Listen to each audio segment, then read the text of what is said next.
Subhanahu wa ta'ala berfirman, dan apabila ketetapan Allah sudah terjadi kepada mereka, azab Allah sudah terjadi kepada mereka, maka ketika itulah kami keluarkan dabatun minal ard, binatang yang keluar dari perut bumi, tukallimuhum, yang berbicara kepada mereka, sesungguhnya manusia mereka dengan tanda-tanda kebesaran kami tidak yakin.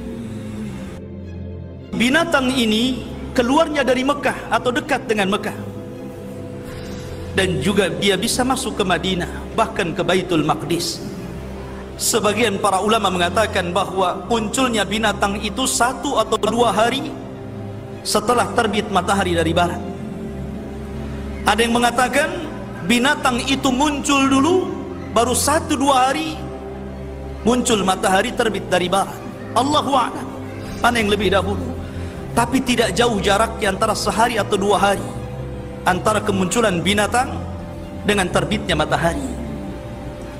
Lah dabah ini tugasnya yang pertama kali adalah memberikan stempel. Kalau dia seorang mukmin akan distempel dahinya, kemudian keluar cahaya.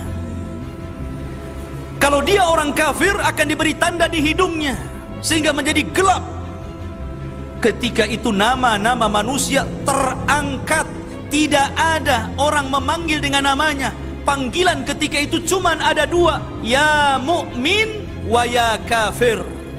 Sebagaimana dikatakan oleh Al-Imam Ibnu Jurayj dari Ibnu Zubair radhiyallahu anhu, bahwa dabah itu ra'suha ra'su thaurin, kepalanya seperti banteng. Kemudian ainuha ainul khinzir, matanya seperti mata babi. Wa udhunuha udhunu filin, dan telinganya seperti gajah. Wa qarnuha qarnu ailin, tanduknya seperti rusa. Wa unukuha unuqa ni'amatin, dan lehernya seperti leher-leher burung unta. Wa sadruha sadru asadin, dadanya seperti dada harimau, dada asad, singa.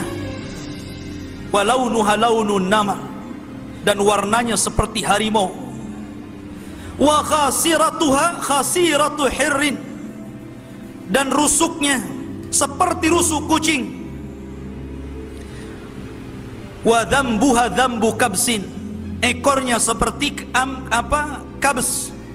Kabs itu kambing gibas, kambing yang wol, yang berbulu itu. Wa qawaimuha qawaimu ba'irin, dan tingginya seperti unta. Binatang itu membawa 2 barang pusaka, 1 tongkatnya Nabi Musa, dan 1-nya stempelnya stempel Sulaiman.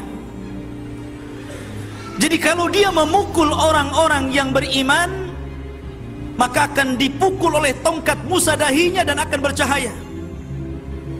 Ada yang mengatakan sebaliknya, di stempel Sulaiman kemudian akan bercahaya, dan apabila ketemu orang kafir maka akan dipukul hidungnya sehingga gosong. Ini yang menandakan mana mukmin mana kafir. Ma'asyiral muslimin, jamaah sekalian dirahmati Allah Subhanahu wa taala.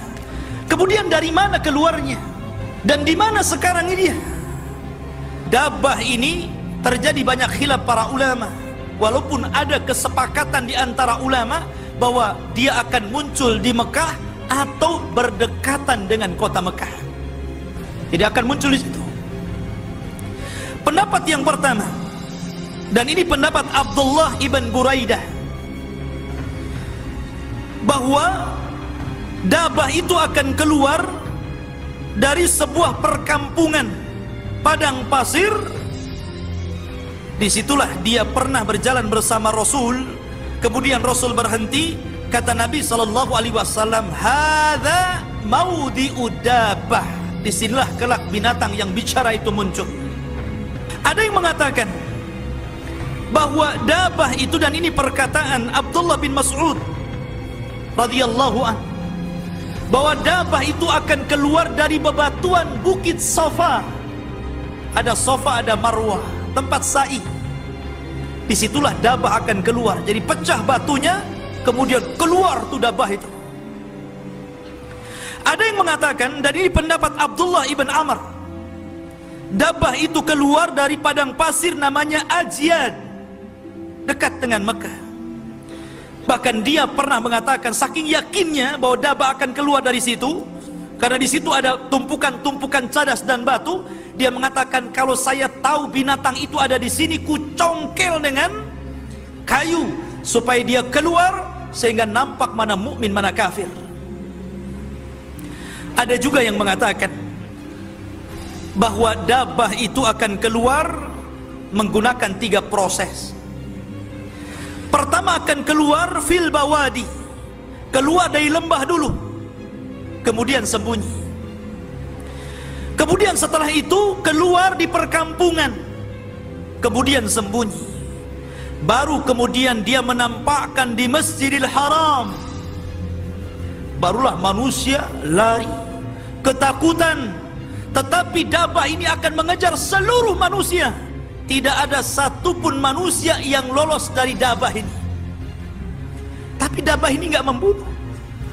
Dabah ini hanya sekedar memberikan cap stempel saja, kafir, mukmin, itu saja tugasnya. Kemudian bicara. Dia tidak membunuh seperti Dajjal. Dia tidak sadis seperti Ya'juj dan Ma'juj. Bahkan dijelaskan dalam sebuah riwayat ikhwatu fiddin yang dimuliakan Allah Azza wa Jal, bahwa saking besarnya Dabah ini, dan ini pendapat yang kuat karena memang pendapat-pendapat yang tadi itu tidak berdasar. Ada yang mendasari pendapat-pendapat bentuk Dabah itu dari berbagai macam pendapat menggunakan hadis lemah.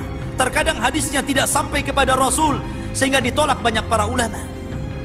Tetapi ada kemiripan satu dengan yang lainnya, bahwa binatang itu besar. Sebesar apa? Dijelaskan dalam sebuah hadis. Sebagaimana hadis Abdullah bin Amr, bahwa Dabah itu akan keluar dari Ajyad, ra'suha yamussus sahab, di mana kepalanya sampai menempel di awan. Bahkan dijelaskan, wa ma kharajat rijluha minal ar, ketika kepalanya menempel di awan, kakinya belum keluar dari tanah.